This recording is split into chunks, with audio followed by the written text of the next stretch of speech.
This is William and Lonsdale, a podcast about the legal ecosystem in Victoria and the fascinating people and stories that make it tick.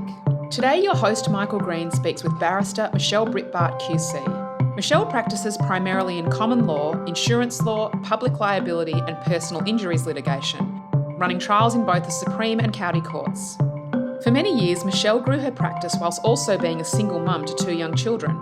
And on top of that, she managed to gain a graduate diploma of genetic counselling and a master's in health and medical law.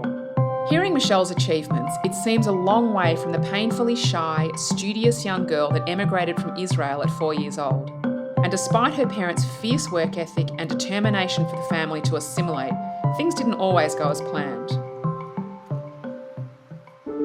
They gave my brother, who was born in Australia just after we arrived, the name Barry. Now, it's as far from a Hebrew name as you can get. It's an Irish name. I think it's a nickname actually for Finbar. Right.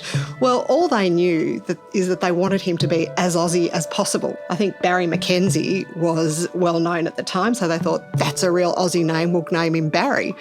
And Barry, my brother, recently told us, I didn't know this growing up, that at school, despite the great aim of assimilation that my parents had, he was known as Barry the Jew. So we can't escape who we are, can we?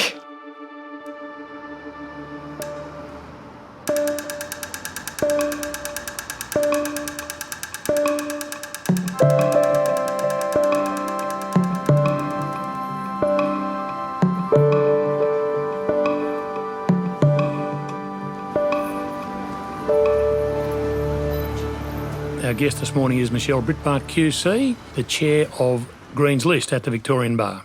Good morning, Michael. I'm very happy to be here. Michelle, let's go back to the start. I love the story about how your family came to Australia from Israel when you were a baby, or a toddler, I guess you were 4. Why did your parents decide to come here? I think there were a number of reasons for them. They were very young when I was born. They were both 20, just out of the army. Because army service is mandatory in Israel for everybody. They had a baby and found it very, very difficult economically to survive with a family. They lived with my grandparents for the first year or so, and even when they moved out, had real trouble just with elementary things, like my dad tells a story about having gone to a department store to buy a washing machine, seeing how much it cost and realising that he needed to save up. Went home, saved up for a few months, came back excitedly with the money in hand, and the washing machine had doubled in price because inflation at the time was enormous. So he felt, I think, that he just could not get ahead in that kind of an economic situation. But combined with that was the fact that he was born just after World War II to a Polish Jewish father but a Russian Catholic mother. And because Judaism is determined by the religion of the mother, he wasn't considered Jewish. So he grew up in Israel from the age of about 5, hiding the fact that he wasn't officially Jewish. He grew up as if he was. And when it came to marrying my mother, he had to formally convert. And he found that process to be humiliating, I think. And I think that always stayed with him. And so then when the economic issues were put on top of that, he wanted to get out, find a different life. Being of that generation, and probably still the same now, your dad would have done national service there for Israel. And that's one of the things... And possibly fought in a war. That's one of the things he says. He says, you know, I lived in Israel all my life, I grew up here, I'm Israeli, I've fought for the country, and then when I want to marry the woman I love, I'm told that I'm not good enough. And so they came to Australia as a land of opportunity. Did it turn out to be a land of opportunity for them? Very much, yeah, very much. I mean, when we arrived in Australia in the late 70s, there were some other Israelis here, mainly in Melbourne, I think, some in Sydney. And what Israelis in Melbourne did was work in petrol stations, pump petrol. So, and why was that? Why pump petrol? I think 2 Israeli guys had formed a service station sort of chain, Solo. I don't know if you remember it. It's not around anymore. And so they would employ Israelis who came out here. So Dad started pumping petrol, doing night shift, sitting on the driveway, waiting for cars to come in so he could fill them up. And he was able to work his way from being on the pumps, to then being offered a station to manage himself, and went on from there, then started his own company, then had a lot of service stations himself. And he was always, I think, really proud of the fact that he was able to really forge his own path just through hard work, working hard. Were your parents bilingual in Hebrew and English when they got here? English was limited. They knew some English, not a lot. They had to learn on the job. There were a lot of, miscommunications. Dad and his friends, my uncle came out a few years after we were here, and another friend, and, they were all sort of pumping petrol without much English, and tell us stories about the limited English they had, which was limited to things like fill her up, which is what they needed to know when pumping petrol, or $20. They could understand those, but when it got to more complex things, miscommunications abounded. Dad, on one occasion, remembers fondly now, because obviously his English is very good now, but remembers standing at a pump, because it was full service in those days, and having to make awkward conversation, which he couldn't make, with the person whose car he was filling up. And the man said to him, "Oh, so Christmas is just around the corner." And Dad, not understanding, he understood corner and sort of craned his neck around the corner to see what was coming around the corner. But, they had to learn. But I think they always felt that Australia was a place where if they accepted it would accept them. Yeah. And they worked hard and were successful. Mm. What about schooling? Where did you start your schooling? How did you work your way through the schooling system? Yeah, so my brother and I went to the local state school. Lived in Melbourne at first, then we moved to Canberra, and then back to Melbourne, and we went to state schools all the way through secondary school as well. My parents were really keen to ensure that we assimilated into the community. It was very, very important to them to really embrace Australia as our home, even though all of our family was still overseas and we were still, I guess, culturally Israeli. They didn't want my brother and I to have that feeling of being other, because I think my father had had that for a long time, feeling that otherness. So they made sure to speak English to us at home. Are you as fluent in Hebrew as you are in English? Not as fluent, but still fluent. We still speak at home, probably a mixture of English and Hebrew with my parents. So my Hebrew is good. My written Hebrew is not as good, but spoken is good. Sorry, you were talking about your schooling and them not wanting you to feel like you were the other.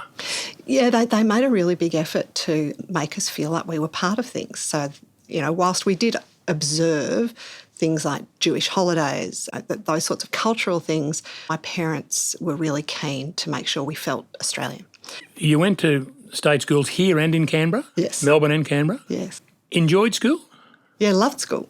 I remember a school report that I still have from when I was 7. There weren't many comments from my primary school teacher for the year, but what she did say was, loves writing stories, dislike of physical activity. So a pretty good prediction for the future, because, of course, I've always thought barristers are storytellers. Mm. You're telling a story to a court and hoping that the court will accept your story as opposed to the other person's story.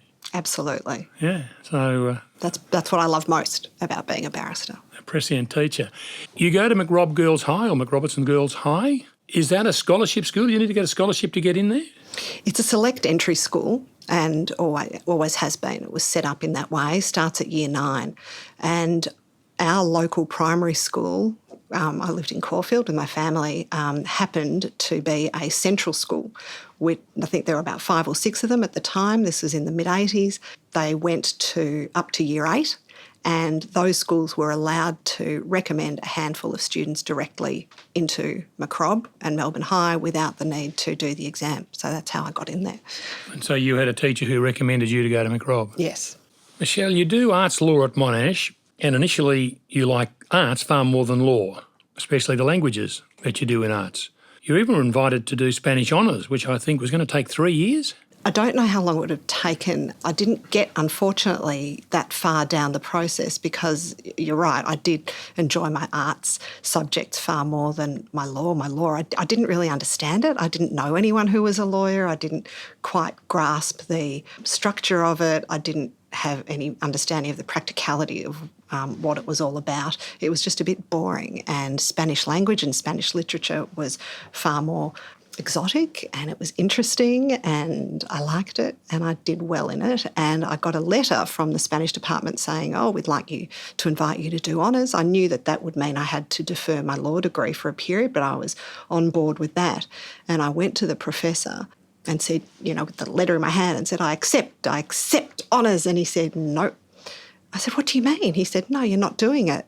I said, but I've got a letter. You want me to do it?" And he said, "No, that's just a pro forma that goes out, if you get above a certain mark. But no, I know you're using this as an excuse to get away from your law degree. Go back and finish your law degree."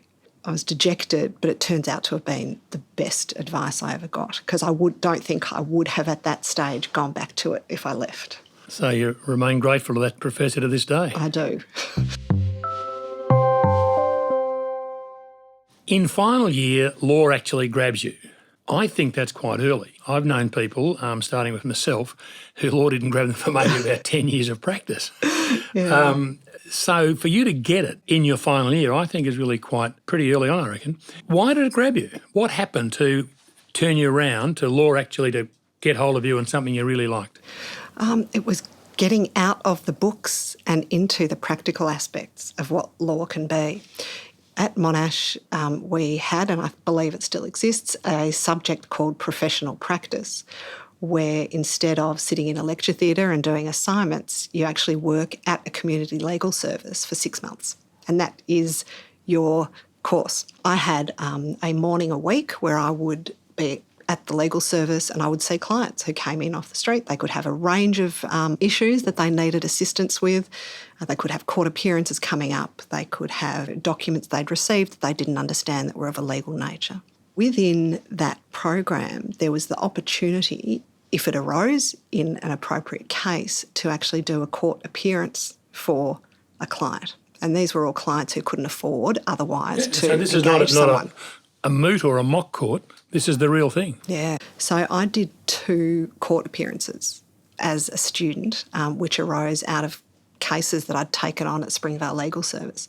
We had to have a supervisor there with us in court. The supervisor had to, of course, beforehand assess that we were capable and thought would do a good enough job for the client, because that's obviously the overriding consideration. It was one of those cases, I think, that really gave me that first rush of excitement about what law could do. There was a client that had come in, an Argentinian man, and his wife, probably in their 50s, who were really, really frightened and upset because the husband had to go to court.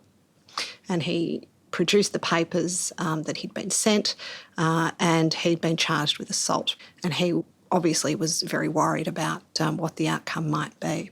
I represented him in the Magistrates Court, in the Melbourne Magistrates Court, which was quite intimidating. A lot of the appearances in those days were at suburban magistrates' courts, and the Melbourne Magistrates Court then, in the old building... The original Magistrates Court was up on the corner of Russell Street and Lonsdale. Yeah, it's Russell and Lonsdale. Yeah, that's the one. And it's an imposing building for a law student. Like, I was 21 and I was terrified. And I was with my supervisor. I borrowed one of my mother's jackets with giant shoulder pads and went into the Magistrates Court with my supervisor. We had to approach the Magistrates clerk, and the Deputy Chief Magistrate was sitting that day, to let the magistrate know that I was a student. He, no doubt, was a bit concerned by this because of the serious nature of the assault charge, and the fact that a jail term could have been imposed.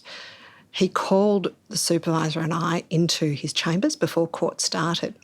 You, as a law student, being called into the magistrate's chambers, you would have been shaking, surely. Sweating, terrified. He basically, the magistrate said to my supervisor, who was a qualified lawyer, "Are you sure? Are you sure that this is the right thing? This is a serious charge. Are you sure that a student is the right person to be doing this plea?" And to his credit, my supervisor said, "Yep, absolutely. Absolutely. She's prepared. We've talked about it. Yes." I got up and did it. I had written every word, including allowances for little pauses, pregnant pauses, to try and sound more conversational, but I had scripted it down to the last full stop. And it was a really compelling case because my client had been at the Melbourne Magistrates Court when he'd committed this assault, which is seen as an aggravating factor, on the hallowed ground of the court. But he had been there because he was there to support his daughter. His daughter had been raped and it was the committal of her alleged rapist. And he was sitting in the courtyard with his daughter during a break when the alleged rapist walked past her and made some awful derogatory comment, and this man had gotten up and punched him. And to be able to put that story, to contextualise it, because the magistrate had obviously approached this with a certain mindset in terms of the seriousness of committing assault, especially at the magistrate's court, and to be able to put this man's story before the court, for the court to understand it. And, he got off with a good behaviour bond, and the relief and the happiness and the gratitude that he and his wife felt. And it was really the first time that I saw the law in action and understood, that it's about people and not just about books and cases. William and Lonsdale is brought to you by Green's List, one of the leading multidisciplinary barristers lists in Australia. Green's List believe in promoting conversation around the ideas and issues that shape not only our legal system, but our wider community.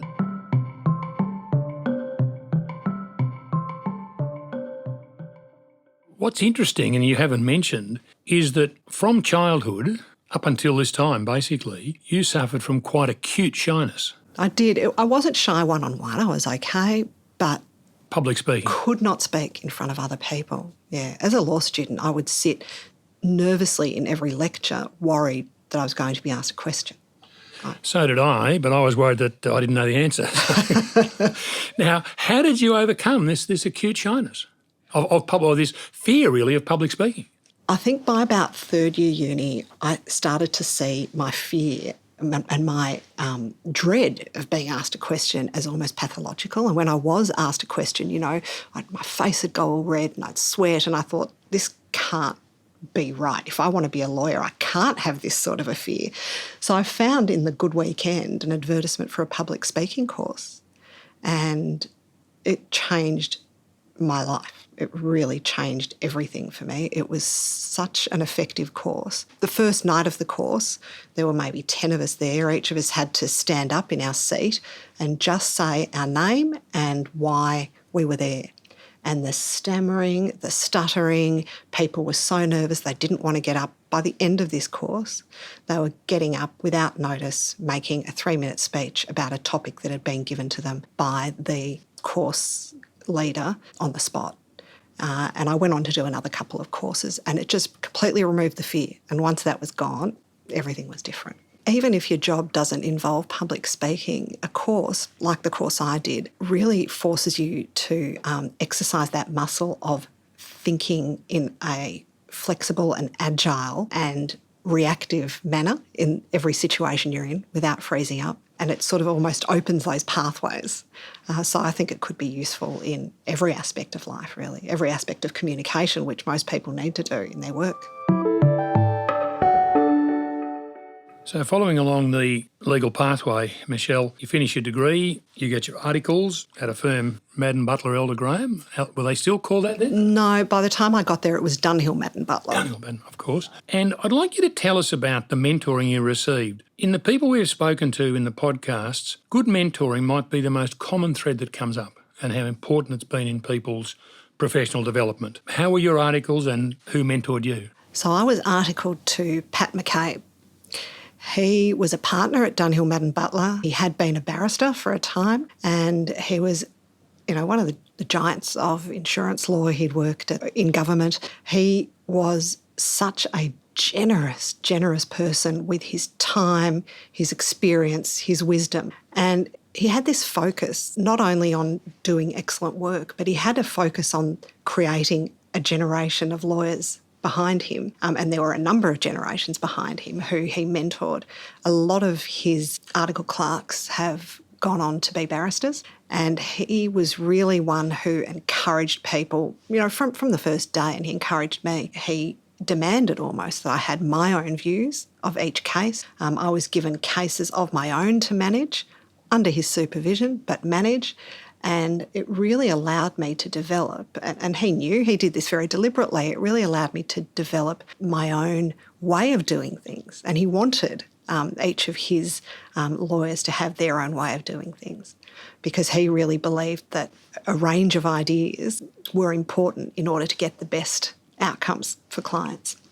And so he would encourage us to do our own appearances. He'd encourage us to come along to any and every conference he had. And, just seeing also an example of somebody who was intelligent, worked hard, but also loved life. He just took so much enjoyment in what he did. It really presented such a positive and alluring picture of what being a lawyer could be. I wholeheartedly agree that mentoring was instrumental. I think if I hadn't had someone who was determined to allow me to build my own confidence so early on, I may not have. And yet for all of the great work Pat McCabe did for you to become a good lawyer, soon after articles, you thought about becoming a genetic counsellor. Yeah, I think I worked at Dunhill Madden Butler for a number of years, and we had a fantastic team there, but then we lost a major client. We were all working on the TAC panel. The TAC went in-house, and so it was a period of a bit of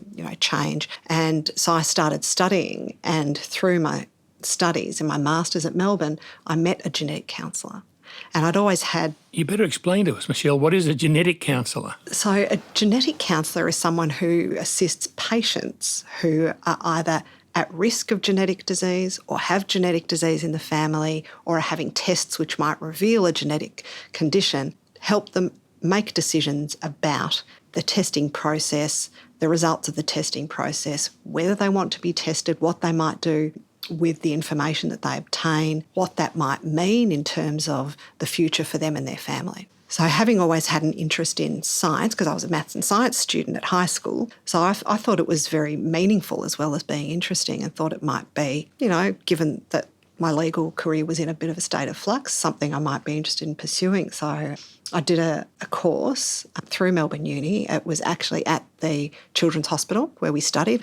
We were taught by the geneticists at Genetic Health Services at the Murdoch Institute, and it was amazing. I loved it. It was so interesting. I thought, right, I found the new career for me. And what happened? Why didn't it become the new career for you? By that stage, I had 2 young children. I had been a lawyer for about 8 or 9 years, and I think this is where ego kicked in a little bit. Having been a lawyer of that seniority, I was used to having a certain amount of independence and a certain amount of status in terms of a recognition of the fact that I knew something. With the genetic counselling at the end of my 2-year degree, and I just did it part-time while I was working, at the end of the degree I did a placement for a month at a hospital, and it's only then I realised that I was not going to be the top banana. The doctor, the geneticist, was always going to be the boss. And I think that I struggled with that. And so I thought, I don't know if I want to go back down to the bottom. And then got a call from the bar saying they had a place on the readers course. You mentioned there that you had 2 children at this time, and I think you may have been a single mum. Yeah. What was the juggling act like there when you were thinking about genetic counselling, working as a lawyer, possibility of going to the bar? Yeah. And you're a single mum. In retrospect, people say that I was crazy to undertake something that was less reliable in those circumstances, which the bar is. I guess I just thought I'd only just broken up with my husband. My kids were 5 and 3. And I guess I just felt like the whole pack of cards had been thrown up in the air anyway, and I didn't have a lot to lose. And I thought, this is a time at which to take a risk. So I did, and came to the bar. You come to the bar, and again, there's good mentoring crops up there. You do the readers course. We haven't heard much about the readers course on Lives in the Law. Can you tell us a bit about that course and about the mentoring you received here at the bar? So it's changed a bit since I did the readers course. Now there is an exam that applicants need to pass before they're accepted into the course. So the readers course is always preceded by a long period of study now. When I came to the bar, it was just a first come, first serve. You put your name on the list, and they didn't have the long waiting lists that there are now. And, once you were next on the list and a space came up, in you went. So the composition of my readers course, there are about 46 of us. It was very varied, and not many people who were very young in the law. Most people had had an amount of experience in the law already, came from a very wide variety of backgrounds, wide variety of areas of practice. And it was, I thought, a fantastic course. A great environment in which to firstly meet other young barristers, young in terms of time at the bar, because there are a lot of pressures early on that people who are down the track may not remember as well, may not empathise with in the same way. You know, they're people you come through the readers course with often remain close friends throughout your time at the bar. For example, my first couple of weeks at the bar after finishing the readers course, I don't think I had a brief, and I spent those 2 weeks with someone else from my course who I was good friends with, doing very important things like getting business cards, which I don't think I've ever used, getting a stamp, which all barristers have to stamp in the front of their book. But, you know, just to have someone to go through those things with was really important. But the course itself, I think a hallmark of the readers course here at the bar is the generosity of barristers who are experts in their field, giving up their time to really help people who just want to make their way potentially as competitors with the barrister who's giving them all of this information and instruction. But it's one of the things that really stand out, I think, about the Victorian bar, the interest that's taken in continuing all of the traditions of the bar, wanting the bar to flourish, and knowing that the way to do that is to make sure we have good people coming through. In my readers course, Michelle Gordon came along to the course, obviously before she was on the bench, and gave each of us a giant lever arch folder of notes and cases in relation to injunctions. So, you know, we're done now if ever any of us ever came across the right case. So just that level of generosity, I think, is unusual.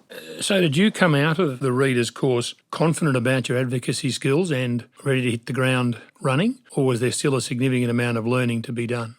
A lot of learning. I found that the greatest amount of learning once I signed the bar roll was the procedural aspects of court. When you get there, what form do you fill in? When do you talk? When do you stand? When do you have to go and speak to the clerk before the judge comes in? All those sorts of things are things that can really knock you off your game and knock your confidence if you get there and you feel you don't belong, when you look around and see everyone else knows what they're doing. And there was still a lot of on-the-job learning. And how did you acquire that learning? Watching really carefully. I was very fortunate very early on to have a lot of junior briefs to silks, and some amazing silks. And I got to sit in court day after day and just watch them. And I used to make little notes in my court book of phrases that they used. I'd print out transcript of really good cross-examination just through watching different ways of doing those things up close, trying to form my own way of doing them. So, of course, you don't copy anybody because that comes off as disingenuous. But just to get ideas, to try to, and get an understanding, I guess, of the effective way in which to do certain things was enormously beneficial. How did you develop your own way of doing things? Now, everyone's got their own way. I don't think I'd be wrong in saying traditionally common law, injuries law, had been pretty blokey. And blokes had get up and establish a rapport with a jury or with a tribunal, a court, and in a Australian male way put their case. Yeah. I doubt that'd work for you or for any other woman. It worried me, I have to say, because coming to the bar I wanted to be good at it, but I looked around and didn't see women doing it. And when I saw how men who were at the bar and successful spoke to juries, spoke to each other, a lot of it was also the negotiation process. They used, sorts of turns of phrase that had special meaning to them, but I didn't get as I was overhearing them. And I wondered whether I could ever be good at it, because I wondered if those things, those attributes I was observing, were what it took. So I started by making sure to listen carefully to the negotiation process, because I didn't have the established relationships with other barristers, often a lot older than me, in order to engage in the same sort of fruitful negotiations, which rely a lot on trust. And in fact, early on, when I was in the magistrate's court, I had occasions where some of the older men who'd been there for a long time wouldn't really engage in negotiation with you because it was seen as a time when women were being given a bit of a leg up. There were government policies in place rewarding solicitors who did government work for briefing women. And I think there was a bit of a perception that if you were a young woman coming into this area, you were doing it, A, not because you necessarily deserved it, and B, at the expense of a man who had been doing it in the past. So for the first thing, I guess, was to try to learn the language that is spoken. And I think it's only once you understand that you can try and move it in a direction that suits you more. So I would make sure to really shadow my silks, my leaders, when they were speaking to their opponents. And I've had one silk tell me that it was quite annoying because he had to actually go to the men's bathroom to talk to his opponent alone. It was the only place I wouldn't follow him. So I was just really keen to understand how it was done and to then assess whether I could do it too. Then looking at the way that common lawyers would speak to juries, again, worried me because, as you say, there is an element of that blokiness, a lot of, allusions to footy and horse racing and stuff that I didn't know anything about, and it would make jurors laugh. And I thought, well, if I don't make them laugh, how are they ever going to find for me? But I think that it coincided, my time at the bar has coincided with a shift as well in the community. I think juries are different now.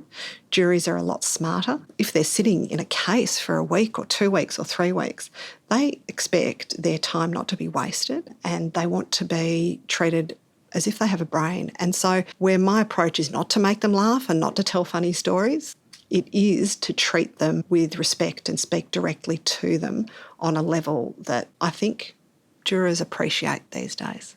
Michelle, you practice in what has traditionally been called common law, maybe injuries law is a more accurate description, and all of the trials, or most of the trials in that area, are before juries. Is there anything special or different in a jury trial as opposed to a trial before a judge alone?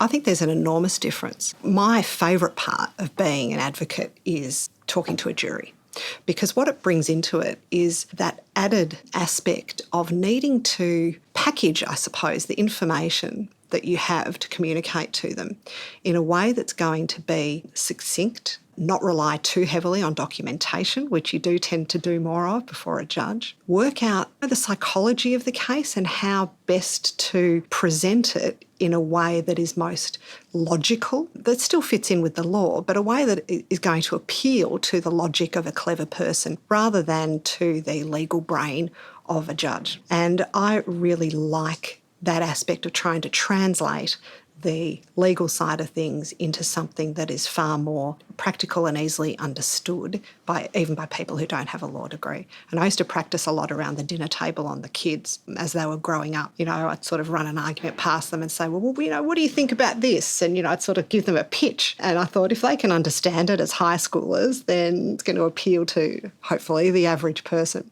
How different it is has really been emphasised for me, and I think a lot of common lawyers over the last couple of years during COVID, when we have been doing trials that normally would be jury trials before judges alone over Zoom, which of course is not anywhere near as good as being in person, but it really has changed the vibe, I suppose, of what we do.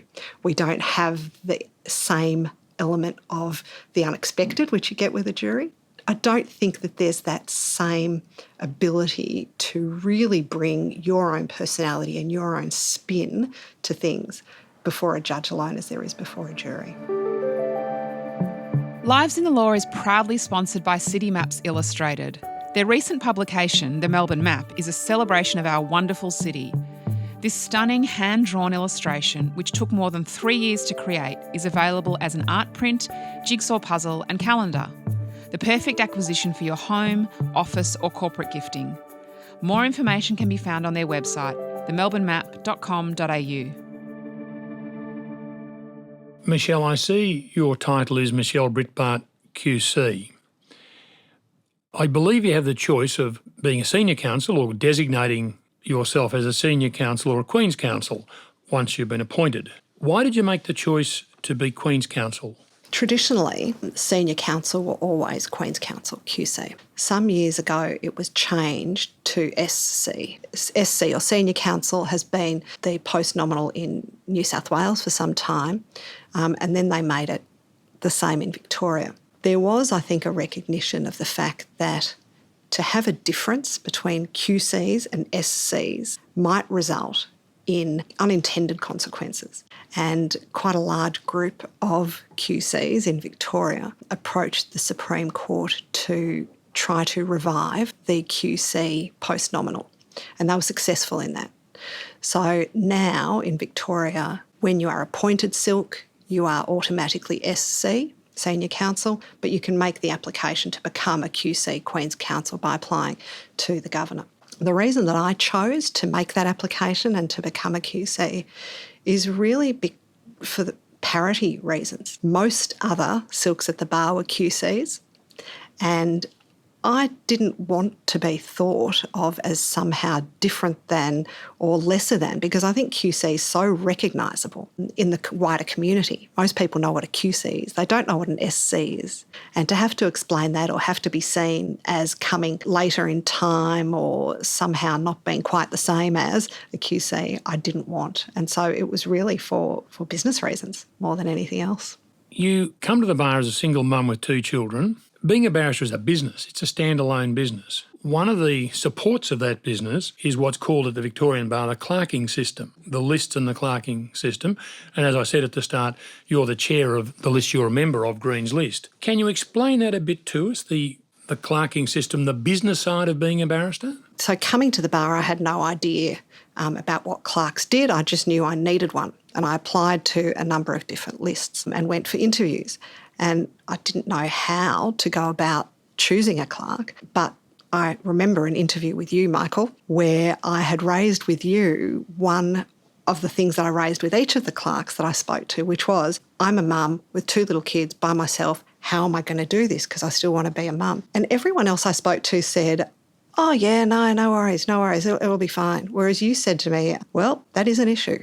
And that's an issue we're going to have to grapple with, and we're going to have to make your business work with your personal life. And that sold it for me. And that was how I made the decision about the list that I wanted to be on, because I felt that there was a real understanding on the part of Green's List of the range of issues that a barrister may have to deal with in running their business. So as far as the clerking system, it goes back many years. We have people apply to a list, to be part of a list, and the list makes the decision about whether that person is invited to join. Different clerks offer different things, but most of them offer a core set of business-related activities for the barristers on their list, like mail services, like taking bookings for them when solicitors ring to make bookings, like doing invoices on their behalf and collecting the money and so on. But Green's List in particular, I think, stands out for providing a whole host of things. We've got a whole office, and all clerks have a whole office of people working on the business side of the barrister's work, but there's a lot more that goes on in the clerk's office other than just those core things. And there is a real pride, I think, on our list about the way that the list is run, the things that the list is interested in promoting, I think, to the outside world. There are events like breakfasts that we can invite solicitors along to as a way of enhancing relationships with solicitors in a non-legal environment. There are professional development type sessions run and seminars that are provided for solicitors as a way to value add to them, but at the same time highlight the skills of some of the barristers on our list. Also, there is a lot of assistance that our clerk, and you did, I think you started this, provides in terms of assisting each of the barristers on the list to come up with their own plan for the business that they want to be running. And it is a very personal thing. Every barrister wants to be a barrister in a different way and needs to go about it in a way that suits their lifestyle. And the clerk's office really does help to define what someone wants out of their business as a barrister, brainstorm about ways to go about it, and then assist with the actual implementation of those ideas. So in terms of running a business, the clerk can be really instrumental in making sure that you have the best chance possible of the business that you want. I want to take you back now to the young woman who's coming out of Monash and going to do her articles. If you could speak to her back then, what would you say to her? I'd tell her just not to rush. It's okay to take time because this is a long-term proposition, a career in the law. It doesn't all have to be perfect at the beginning. It's really good to have different experiences along the way, and don't try to be at the end when you're just at the beginning, because everything that you do along the way is going to make such a difference to, it could make a difference to what you're interested in. It could make a difference to how you perform your role. And each of those things is so important in providing the base of skills that you'll be providing to your clients at some stage. But, I think there is a real impatience, I guess, amongst young people, and I see it even more now than it was in my day, because my son is currently studying law, a real impatience to get going, to succeed straight away, to do really well and just take off from the starting blocks. And I think it's important to understand that if you are going to be in this career for a long time, you have to give it time to unfold, time to evolve, stick in the moment, get as much experience as you can of things that you're interested in, try lots of different things, but don't expect yourself to be a finished product. No one expects that of you, and you shouldn't either. Michelle, thank you very much for taking us on a journey which started in Israel in the early 1950s and finishes in Melbourne in the early 2020s. It's been interesting and engrossing. Thanks very much. Thank you, Michael.